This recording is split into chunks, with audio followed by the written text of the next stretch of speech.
സമ്മിശ്ര കൃഷിയിലൂടെ വിജയം നേടി മുന്നേറുകയാണ് ആലപ്പുഴയിലെ ഒരു കർഷകൻ. കൊടുകുളങ്ങി സ്വദേശി ജയരാജാണ് വിവിധ കാർഷിക വിളകളിലൂടെയും ക്ഷീരകൃഷിയിലൂടെയും ജീവിതം പടുത്തുയർത്തുന്നത്.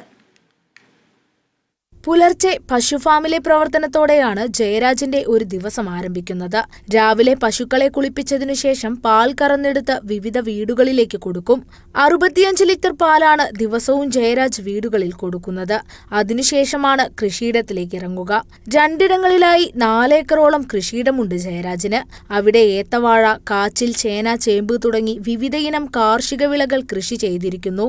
ജൈവരീതികൾ പിന്തുടർന്ന് കൃഷി ചെയ്യുന്നതിനാൽ നല്ല ലാഭം കിട്ടുന്നുണ്ടെന്നും ചെയ്യുന്ന ജോലിയിൽ ഒരുപാട് സന്തുഷ്ടനാണെന്നും ജയരാജ് പറയുന്നു. 80 ലിറ്ററോളം പാല് രാവിലെ ഞാൻ വീടുകളിലാണ് കൊടുക്കുന്നത്. ഉച്ചയ്ക്കത്തെ പാല് ഏകദേശം ഒരു 50 പാലോളം ലിറ്ററോളം കിട്ടും. അതിനകത്ത് 10 ലിറ്ററോളം വീടുകളിൽ കൊടുത്തതിന് ശേഷം ബാക്കിയെല്ലാം സൊസൈറ്റിയിലാണ് കൊടുക്കുന്നത്. വൈകിട്ടത്തെ പാല് നല്ല ലാഭകരമായിട്ടാണ് പോകുന്നത്. പിന്നെ തീറ്റയുടെ ഒരു ബുദ്ധിമുട്ട് എന്ന് പറഞ്ഞാൽ പോച്ചയുടെ അങ്ങനെ പുല്ലുകളൊക്കെ ബുദ്ധിമുട്ടായതുകൊണ്ട് കൂടുതലും വൈക്കോലാണ് കൊടുക്കുന്നത്.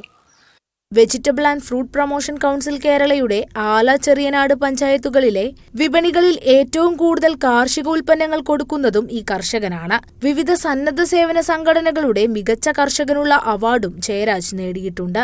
കേരള വിഷൻ കൊടുകുളഞ്ഞി പ്രദേശത്തെ ഓപ്പറേറ്റർ കൂടിയാണ് ഈ കർഷകൻ. വിജയപാതയിൽ മുന്നേറുന്ന ജയരാജിനെ സഹായിക്കാൻ ഭാര്യ രാജേശ്വരിയും ഒപ്പമുണ്ട്. Kerala vision news, Alappuzha.